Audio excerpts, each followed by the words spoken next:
कैसे उन्होंने की है, उन्होंने रिलीजियस जो है क्लास किया है, मतलब कि जो है अपने रिलीजन को बेहतर तरीके से समझा है। मतलब रिलीजियस को उन्होंने नैरो माइंडेड ना बना के ओपन माइंडेड तरीके से समझने की कोशिश की है। आर्म स्ट्रगल भी, कभी भी लड़ाई झगड़े भी हैं, देन अपने आप को इम्प्रूव करने की भी कोशिश की है थ्रू एजुकेशन, या फिर और भी डिफरेंट तरीके से अपने आप को इम्प्रूव करने की कोशिश की है। देन इकोनॉमिक अपलिफ्टमेंट, क्योंकि ये माना जाता है कि अगर कोई भी ग्रुप जो है मतलब उसके पास रोजगार है, एम्प्लॉयमेंट, तो फिर वो जो है समाज में नीचे नहीं रहता, वो अपने आप को जो है स्थिति में ले आता है। तो इसलिए इकोनॉमिक डेवलपमेंट जो है काफी जरूरी है।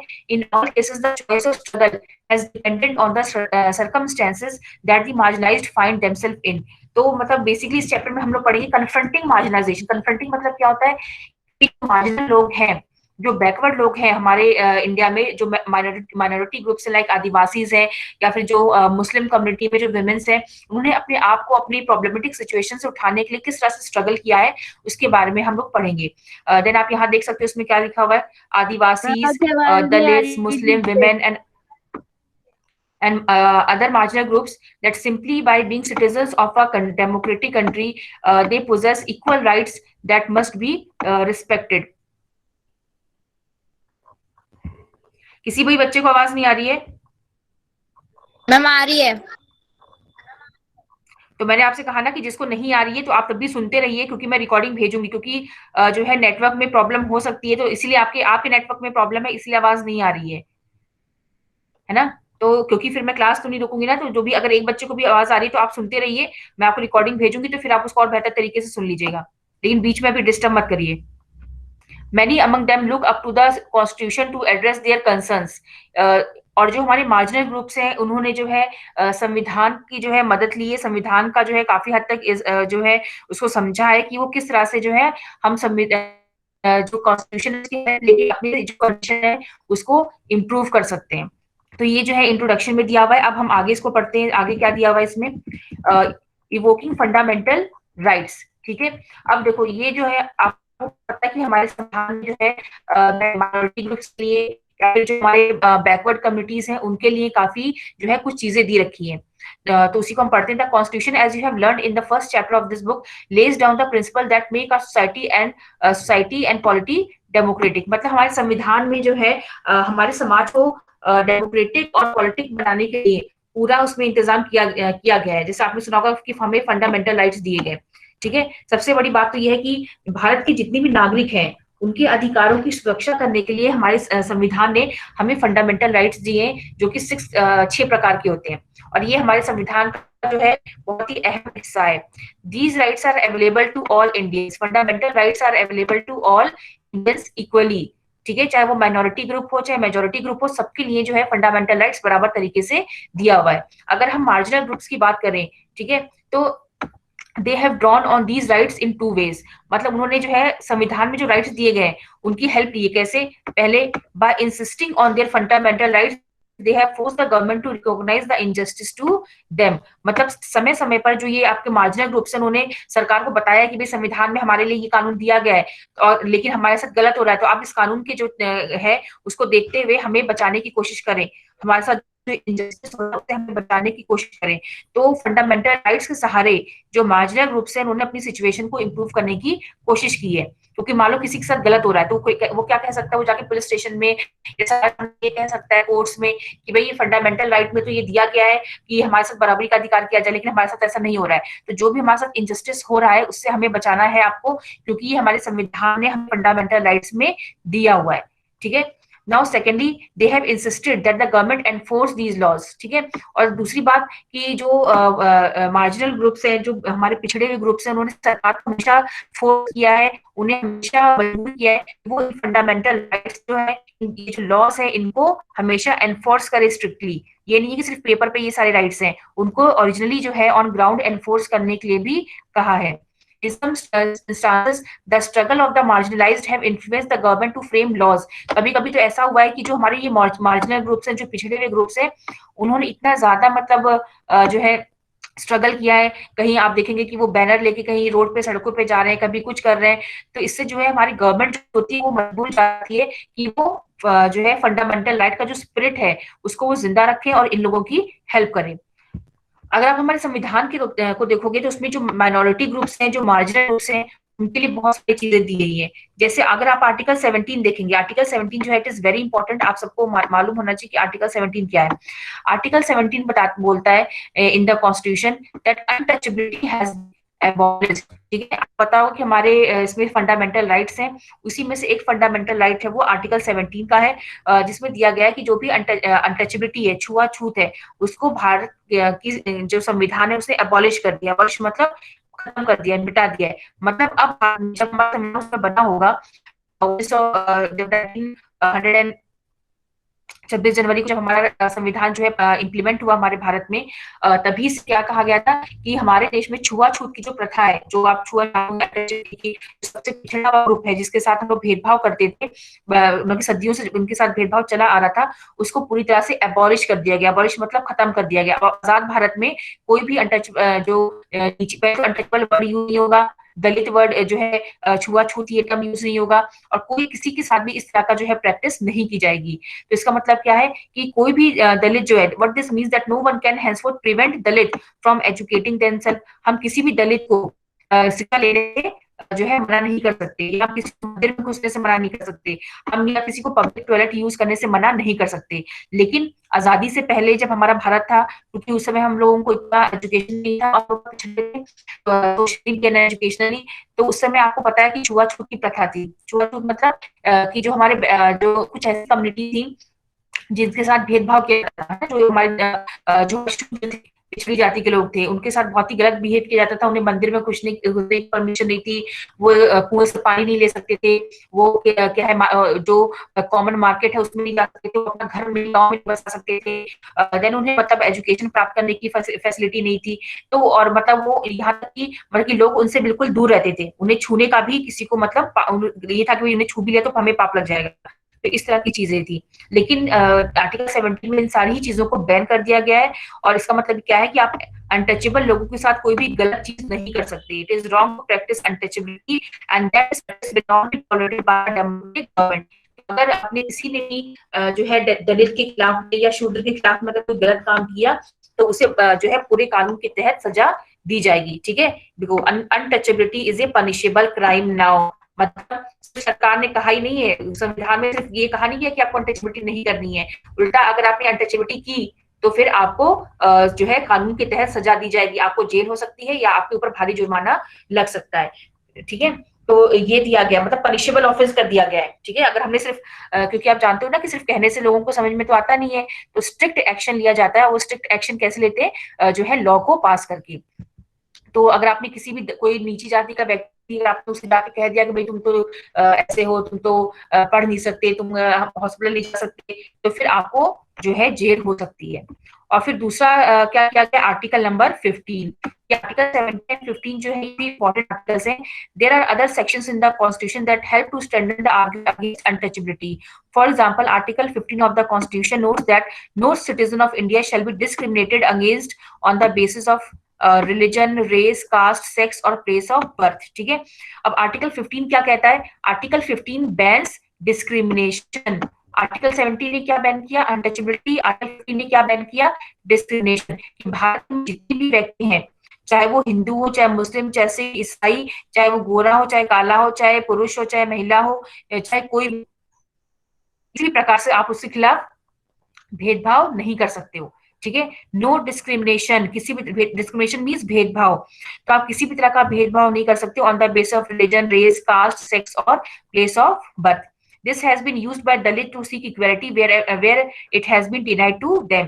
तो जो दलित होते हैं वो इसी का सहारा लेते हैं कि भाई अगर किसी के साथ भी गलत होता है कि भाई दलित को अगर मान लो मंदिर में नहीं जाने दे रहे हैं, या फिर उनके उनको किसी स्कूल में एडमिशन नहीं मिल रहा है, या फिर उन्हें किसी जगह जॉब नहीं दिला दी है on the basis of caste, तो वो कर सकते हैं, कोर्ट में केस कर सकते हैं। कोर्ट में केस करने के बाद वो सहारा ले सकते हैं आर्टिकल 3 का, जिसमें दिया गया है बराबरी का अधिकार। तो ये जो है दोनों ही राइट्स बहुत इंपॉर्टेंट को पता होनी चाहिए। Article 17 bans untouchability and article 17 bans discrimination on any ground. अब नेक्स्ट और आगे क्या है? Therefore, Dalit can invoke or draw on a fundamental right in situations where they feel that they have been treated badly by some individual or community or even by the government. ठीक है, तो ये दोनों ही जो कानून है इनका सहारा जो है दलित लोग ले सकते हैं, या जो भी पिछड़े हुए जाति के लोग हैं वो इसका इन दोनों ही कानूनों का सहारा ले सकते हैं। और अगर उनके साथ कोई भी इंडिविजुअल या कोई कम्युनिटी या सरकार, तीनों ही कोई भी अगर इनके साथ गलत कर रहा है तो वो कोर्ट का सहारा ले सकते हैं उनको पनिशमेंट देने के लिए। They have drawn the attention of the government of India to the constitution, demanding that the government abide by it and do the justice to them। तो जब भी इनके साथ कुछ गलत होता है तो ये हमेशा सरकार को याद दिलाते हैं कि आप देखिए कि संविधान में पूरी तरह से दिया हुआ है कि छुआछूत बैन है और डिस्क्रिमिनेशन जो है वो पूरी तरह से बैन है। तो अगर हमारे साथ ये सब हो रहा है तो इसका मतलब कि आप संविधान की बात नहीं मान रहे हो, आप सरकार संविधान के जो कानून है आप उसकी पालना नहीं कर रहे हो। तो ये टाइम टू टाइम गवर्नमेंट को अगर जब ये लोग याद दिलाते हैं तो गवर्नमेंट मजबूर होती है इनको इनके राइट्स को प्रोटेक्ट करने के लिए। ठीक है, अब सोचिए अगर ये सारे आर्टिकल्स हमारे संविधान ने नहीं दिए होते, ठीक है, तो क्या होता, फिर जो आपके दलित है या फिर जो आपके माइनॉरिटी ग्रुप्स है उनके साथ कुछ भी गलत होता तो वो किसी भी चीज का सहारा नहीं ले पाते। ठीक है, वो कानून का सहारा नहीं ले पाते। अभी तो उनके पास बहुत बड़ी बात है आर्टिकल 15, आर्टिकल 17, तो अगर किसने भी कुछ किया तो उनको पनिशमेंट मिल सकती है। ठीक है, क्योंकि हमारे संविधान में दिया हुआ है। लेकिन अगर संविधान हमारा इतना नहीं करता तो जो माइनॉरिटी ग्रुप्स हैं या जो भी आपके पिछड़ी जाति के लोग हैं या जनजाति के लोग हैं उनको कभी न्याय प्रॉपर नहीं मिल पाता। Likewise, the minority groups are drawn on the fundamental rights of our constitution। अब ये तो थी आपके दलितों की बात, हम आते हैं माइनॉरिटी ग्रुप्स के बारे में। माइनॉरिटी ग्रुप्स जो है वो किस तरह से अपने अधिकारों की रक्षा करते हैं। ठीक है, अब फंडामेंटल राइट्स में कुछ फंडामेंटल राइट है जिसमें दिया हुआ है, अगर आप 6 फंडामेंटल राइट देखोगे तो उसमें एक राइट है right to freedom of religion, cultural and educational rights. आप ये चेक करिएगा 6 में से आपका चौथी या 5वें नंबर पे आता है right to freedom of religion. Then एक राइट है आपका right to culture and education. ठीक है, तो ये दोनों ही जो राइट्स है इनका सहारा कौन लेता है, माइनॉरिटी ग्रुप्स। ठीक है, जिनकी संख्या भारत में कम है। तो जब भी उनको लगता है कि हमारे धर्म के खिलाफ कुछ हो रहा है या फिर हमें अपने धर्म की पालना नहीं करने दिया जा रहा है या फिर हमारा कल्चर है या हमारा जो लैंग्वेज है उसकी रक्षा नहीं की जा रही है, हमें अपना धर्म बदलने के लिए कहा जा रहा है या हमें अपनी लैंग्वेज चेंज करने के लिए कहा जा रहा है या फिर हमें एजुकेशन नहीं मिल पा रही क्योंकि हम संख्या में कम है, तो अगर उनको लगता है कि रिलीजन, कल्चर, धर्म, एजुकेशन के नाम पे उनके साथ कुछ भी गलत हो रहा है तो वो किसका सहारा लेते हैं, फंडामेंटल राइट का। और उसमें कौन सा राइट है, right to freedom of religion and right of culture and education.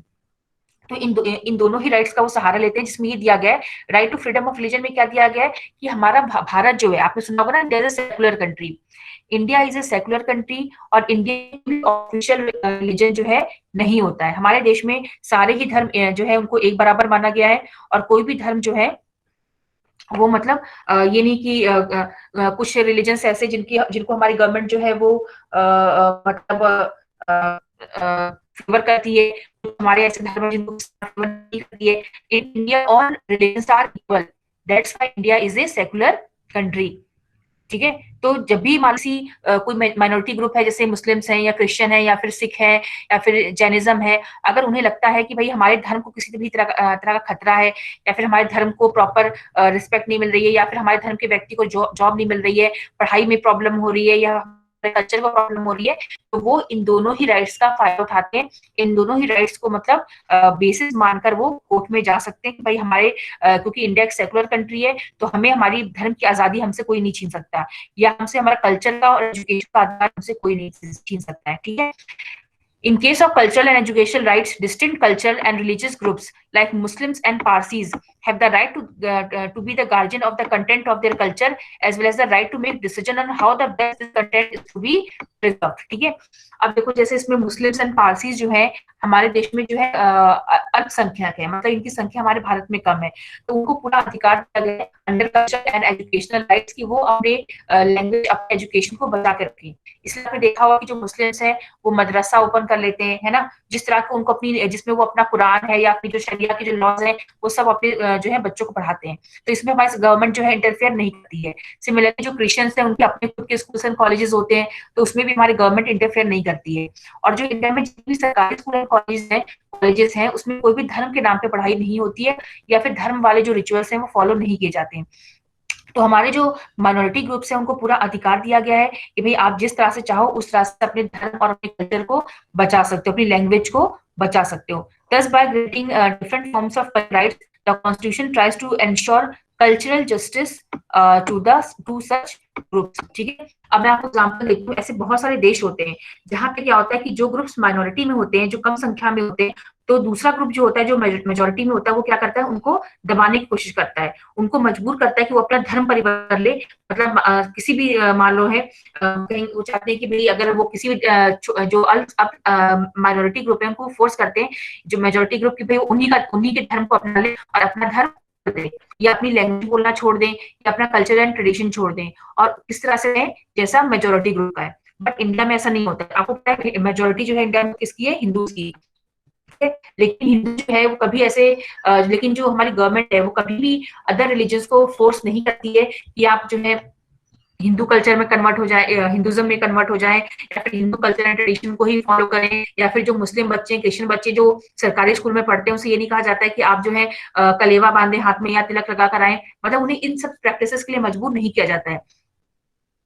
In fact वो चाहते हैं तो अपना जो सर पे कपड़े लगाते हैं, जो मुस्लिम्स लड़कियां हैं तो वो लगा के आ सकती हैं, जो क्रिश्चियंस हैं वो अपना जो गले में जो भी पहनते हैं एक जो मार्क होता है साइन, वो अपना रिलीजन का वो पहन सकते हैं। तो मतलब धर्म के उस पर कुछ नहीं होता है कि मतलब किसी को फोर्स नहीं किया जाता है इंडिया में कि आप अपने कल्चर को और ट्रेडिशन को भूलकर जो मेजोरिटी है, जो हिंदुज्म कल्चर है, उसी को फॉलो करो। ठीक है, क्यों? क्योंकि हमारे देश में कल्चरल एंड रिलीजियस का जो है राइट दिया गया है सबको। तो इससे क्या होता है, जो हमारे माइनॉरिटी ग्रुप्स होते हैं वो अपने रिलीजन, अपना कल्चर और अपने ट्रेडिशन और अपने एजुकेशन को वो पूरी तरह से अपने हिसाब से जो है ढाल सकते हैं, अपने हिसाब से चला सकते हैं। अपने लिए खुद एजुकेशन का जो है कुछ पॉलिसी चाहे तो वो बना सकते हैं। वैसे तो पूरा इंडिया का एक जैसा होता है, लेकिन वो उसमें अपने हिसाब से बदलाव कर सकते हैं ताकि उनका कल्चर एंड ट्रेडिशन जो है वो प्रिजर्व रहे। ठीक है, तो इस तरह से जो है आपका मैंने अभी तक कौन से राइट्स बताए आपको, मैम वॉइस फंडामेंटल ब्रेक हो राइट्स रही एक है बताया मैंने आपकी। आपको, आर्टिकल नंबर जो है आपका 15 है, जिसमें 7 है, जिसमें बताया गया है untouchability, against untouchability. Article number जो है 15 है आपका अगेंस्ट डिस्क्रिमिनेशन। देन आपको बताया गया right against right to religion, जिसमें जो माइनॉरिटी ग्रुप्स हैं उनको भी रिलीजन जो है जैसा वो फॉलो कर सकते हैं। और जो आपका है राइट टू ये कल्चरल एंड एजुकेशनल राइट, जिसमें जो माइनॉरिटी ग्रुप्स हैं, जो अल्पसंख्यक हैं, वो अपने हिसाब से अपने एजुकेशन को जो है वो चला सकते हैं, अपने लिए स्कूल्स एंड कॉलेजेस बना सकते हैं, और अपने जो कल्चर को भी जो है वो प्रिजर्व करके रख सकते हैं। अब नेक्स्ट टॉपिक है हमारा लॉस फॉर द मार्जिनलाइज्ड, कि हमारे देश में जो मार्जिनल ग्रुप उनके लिए क्या लॉ है। मैम There आपकी are वॉइस ब्रेक हो रही specific है। laws and policies for the marginalized in our country। ठीक है, हमारे इंडिया में जो भी मार्जिनल ग्रुप्स हैं उनके लिए स्पेसिफिक लॉज हैं एंड पॉलिसीज हैं। These are policies or schemes that emerge through our other means like setting up a committee or by undertaking a survey etc। तो ये जो है एक तो हमारी जो संविधान है उसने कुछ जो है फंडामेंटल राइट्स में दे रखा है, लेकिन हमारी जो गवर्नमेंट है उसने भी क्या किया, कुछ कमिटीज का गठन किया, कुछ लोगों का ग्रुप बनाया, एक कमिटी बनाई, और फिर कमिटी में ये था कि एक सर्वे किया जाए कि क्या क्या प्रॉब्लम्स जो है हमारे मार्जिनल ग्रुप्स फेस कर रहे हैं, और फिर उस हिसाब से उनके लिए कानून बनाए जाए। The government then makes an effort to promote such policies in order to give opportunities to specific groups. तो स्टडी किया हमारी गवर्नमेंट ने कि भाई क्या क्या प्रॉब्लम्स हैं जो हमारे मार्जिनल ग्रुप्स फेस कर रहे हैं, और इस हिसाब से जो है उनके लिए पॉलिसीज बनाई गई, उनके लिए लॉ बनाया गया। नेक्स्ट है हमारा heading promotion of promoting social justice. अब इसमें क्या है, सोशल जस्टिस किस तरह से प्रमोट किया जाता है। As part of their effort to implement the constitution, both state and central government create specific schemes for implementation in tribal areas और in areas that have a high Dalit population. ठीक है, अब देखो हमारा जो सरकार है, चाहे वो केंद्र सरकार हो चाहे स्टेट गवर्नमेंट हो, ठीक है, वो दलित पॉपुलेशन के लिए और जो ट्राइबल पॉपुलेशन है उनके लिए जो है पूरी तरह से हमेशा सतर्क रहती है। और स्टेट गवर्नमेंट जो है अपने स्टेट में देखती है कि कौन से जो है ट्राइबल एरियाज हैं या दलित एरियाज हैं जहाँ पे बहुत ज्यादा पॉपुलेशन है और प्रॉब्लम चल रही है, वहां पे लोग बैकवर्ड हैं, तो वो और सेम जो सेंट्रल गवर्नमेंट है वो भी जो है स्पेसिफिक स्कीम्स चलाती है जो कि इम्प्लीमेंट हो सके ट्राइबल एरियाज में। ठीक है, तो कहने का मतलब ये है कि both central government and state government special schemes चलाती हैं, स्पेशल कानून लेकर आती हैं जिन्हें ट्राइबल एरियाज में और दलित जहाँ पे हैं उन एरियाज में उसको लागू किया जा सके, और उनकी जो कंडीशन है, जो पुअर कंडीशन है, उसको बेटर किया जा सके। For example the government provides, अब गवर्नमेंट जैसे क्या क्या करती है, गवर्नमेंट प्रोवाइड्स फॉर फ्री और subsidised hostels for students of Dalit and Adivasi. ठीक है, आपको नहीं पता होगा लेकिन जो है गवर्नमेंट जो है बहुत जगह पर क्योंकि आपको पता है कि जो आदिवासीज एंड दलित जो बच्चे होते हैं वो बहुत ही कम पढ़े लिखे होते हैं, तो उनको जो है एजुकेशनली उनको और फेवर करने के लिए जो है बहुत जगह ऐसा होता है कि स्कूल एंड कॉलेजेस जब वो पढ़ने जाते हैं तो जो हॉस्टल्स होते हैं उनमें उनको रहने की फैसिलिटी नहीं मिल पाती, क्योंकि मान लो क्योंकि वो बहुत ही बीहड़ एरिया में रहते हैं, रिमोट एरियाज में रहते हैं, तो जब वो पढ़ने के लिए जाते हैं शहरों में तो उनके पास इतने पैसे नहीं होते हैं कि वो हॉस्टल में रह पाए। तो इसलिए क्या करती है गवर्नमेंट, अलग से उनके लिए हॉस्टल भी करवा देती है या फिर उनको सस्ते रेट पे जो है हॉस्टल की फैसिलिटी प्रोवाइड करती है। सब्सिडी रेट मतलब फ्री या फिर सब्सिडी रेट, फ्री में भी प्रोवाइड करती है और कम रेट पर भी उन्हें हॉस्टल की फैसिलिटी प्रोवाइड करती है, ताकि वो मतलब हॉस्टल में रह के पढ़ाई कर सके और जो अपनी कंडीशन है उसको और अच्छा और बेहतर इम्प्रूव कर सके। उसके बाद सरकार उनको और फैसिलिटीज, मतलब इसमें बताया जा रहा है आपको सरकार कौन कौन सी फैसिलिटीज देती है दलित को, ट्राइबल लोगों को, माइनॉरिटीज को, ताकि वो अपनी कंडीशन को इम्प्रूव कर सके। आपको पता है कि जो आईएएस पीसीएस के एग्जाम्स होते हैं, सिविल सर्विसेज के एग्जाम्स होते हैं, ये काफी मतलब जो है आपके क्रुशियल होते हैं। और अगर दलित जो कैंडिडेट्स हैं या जो आपके आदिवासी कैंडिडेट्स हैं वो उसमें ज्यादा सेलेक्ट हो पाए, इसके लिए जो गवर्नमेंट है वो फ्री कोचिंग इंस्टीट्यूट्स भी चलाती है। मतलब कि उनके फ्री में जो है उनके लिए टीचर्स अलॉट की जाती है ताकि वो उनसे कोचिंग ले सके और स्टेट के गवर्नमेंट के थ्रू, और फिर वो अगर उस काबिल होंगे तो वो जो है क्वालिफाई कर सकते हैं सिविल सर्विसेज का exam. The government also operates through laws to ensure that concrete steps are taken to end inequality in the system. और सरकार जो है पूरे कदम उठाती है ताकि जो समाज में इनइक्वालिटी है उसको खत्म किया जा सके। One such law policy is the reservation policy. ठीक है, उनमें से एक बहुत बड़ी पॉलिसी है, वो कौन सी है? रिजर्वेशन की पॉलिसी, जो कि बहुत ही जो है सिग्निफिकेंट है और हाईली कंटेशियस है। The laws which reserve seats in the education and government employment for Dalits and ठीक है, तो रिजर्वेशन की पॉलिसी मैं आपको बताती हूँ क्या होता है। आपने कई बार सुना होगा और इसके पीछे काफी जो है प्रॉब्लम भी क्रिएट होती है। आपने देखे होंगे कि बहुत बार जो है लोग सड़कों पर उतर आते हैं कि रिजर्वेशन को बंद किया जाए। ठीक है, लेकिन सरकार ने जो है रिजर्वेशन पॉलिसी को जो है स्टेब्लिश किया है। उसका रीजन क्या है कि हमारे देश में जो दलित पॉपुलेशन है या फिर जो ट्राइबल्स है ये भी बहुत पिछड़े हुए हैं, बहुत ही बैकवर्ड है। ठीक है, तो बैकवर्ड है जिसकी वजह से क्या होता है कि ये किसी भी नौकरी में, किसी भी जॉब में क्वालिफाई नहीं कर पाते हैं क्योंकि इतने पढ़े लिखे नहीं होते हैं। इसीलिए आप बहुत बार अगर जैसे देखोगे तो क्या होता है कि जब जॉब की वैकेंसीज निकलती हैं तो उसमें कुछ सीटें जो होती हैं इनके लिए रिजर्व होती हैं, दलित के लिए या फिर आपके जो दलित बच्चों के लिए है या फिर आप आदिवासी के लिए जो है रिजर्व होती है, ताकि ये लोग उन सीटों पे सिर्फ दलित या आदिवासी ही उस पे क्वालिफाई हो सकते हैं। ऐसा क्यों होता है? ताकि ज्यादा से ज्यादा दलित और जो आदिवासी कैंडिडेट्स हैं वो चुने जाए और उनको जॉब मिल पाए और वो अपनी इकोनॉमिक जो स्टेटस है, उनकी जो कंडीशन है उसको इम्प्रूव करके एक जो है जनरल जो लोग हैं उनके बराबर आके डेवलपमेंट का काम एक जैसा हो पाए। इसीलिए जो है रिजर्वेशन की पॉलिसी दी जाती है ताकि जो आपके बैकवर्ड आदिवासी हैं और दलित हैं उनको भी मेन स्ट्रीम जो इंडिया है, जो भारत के दूसरे लोग हैं जो डेवलप है उनके बराबर जो है उनको लाया जा सके। ठीक है, क्योंकि दलित जो है देखो पिछड़े हुए जाते हैं तो उनके साथ बहुत पहले से गलत चीजें होती आ रही है, तो उनको इसलिए रिजर्वेशन दिया गया है, उनको सीटें उनके लिए फिक्स की गई है ताकि ज्यादा से ज्यादा जो है आपके दलित पढ़ लिख सके, उनको नौकरी मिल सके और जो जनरल कास्ट है जिनकी कंडीशन पहले से ही अच्छी है उनके बराबर वो भी आ सके। तो आदिवासीज एंड दलित की कंडीशन को बेहतर करने के लिए जो है गवर्नमेंट जो है जगह जगह रिजर्वेशन की पॉलिसी देती है, जैसे कि एमबीबीएस इंस्टीट्यूट्स में भी देती है, इंजीनियरिंग इंस्टीट्यूट्स में भी देती है। देन आप किसी जॉब के लिए जाओगे तो उसमें भी आपके दलित एंड आदिवासी के लिए जो है अलग से सीट जो है क्वालिफाई होती है। अब हमें यह लगेगा कि भाई ये तो गलत चीज है कि कम नंबर लाके दलित और आदिवासी जो है वो किसी भी जॉब के लिए क्वालिफाई कर रहे हैं और जो एक जनरल कैंडिडेट का जो जनरल कैंडिडेट है, कास्ट का जो कैंडिडेट है वो ज्यादा नंबर लाके भी उसको जॉब नहीं मिल पा रही है। लेकिन ऐसा क्यों किया जाता है? क्योंकि दलित आदिवासी को अगर मान लो फॉर एग्जाम्पल मैं आपको बताऊं कि अगर सपोज 70% जो है अगर क्वालिफाइंग है जनरल कास्ट के लिए, ठीक है, और आप मान लो 60% क्वालिफाई है जो आपके बैकवर्ड कास्ट है, तो आप बोलोगे कि भाई इसका 70% है जनरल कास्ट के लिए और 60% है जस्ट आपके आदिवासी से दलित के लिए, तो बहुत ही कम हो गया। लेकिन आप सोचिए कि दलित और आदिवासी में 60% लाने वाले भी कैंडिडेट नहीं मिलते हैं। कभी कभी सीटें जो होती हैं ऐसी वेकेंट चली जाती हैं क्योंकि उनमें इतने अनपढ़ लोग होते हैं, पढ़ाई एजुकेशन इतनी ज्यादा नहीं है, तो 60% भी मतलब वो स्कोर नहीं कर पाते हैं और जो है क्वालिफाई नहीं कर पाते हैं। तो इसीलिए उनका जो क्राइटेरिया वो लो रखा गया है, क्योंकि जनरल कैंडिडेट होते हैं जो वो पढ़े लिखे होते हैं, जैसे आपके क्षत्रिय हो गए, ब्राह्मण्स हो गए, तो उनमें ज्यादा पढ़े लिखे लोग मिलेंगे। लेकिन जो आपके दलित होते हैं, जो आदिवासी होते हैं वो कम पढ़े लिखे होते हैं, इसलिए उनका जो क्राइटेरिया होता है वो नीचे रखा जाता है कि वो कम में ही क्वालिफाई करके उनको जो है वो इकोनॉमिकली थोड़े से वो वेल ऑफ हो जाए। तो आज मैंने इतना पढ़ा दिया है।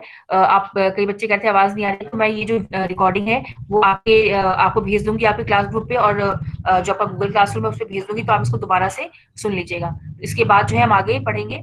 हमने यहाँ तक पढ़ लिया था, पेज नंबर जो है इसके आगे जो है हम नेक्स्ट क्लास में पढ़ेंगे, या तो मैं आपको वीडियो बना के भेज दूंगी पेज नंबर 97 तक। ठीक है क्लास, थैंक यू। फिर आगे जो है अगली क्लास नेक्स्ट टाइम होगी। Thank you ma'am. Okay, thank you. मैं इसकी रिकॉर्डिंग भेज दूंगी आप लोगों को।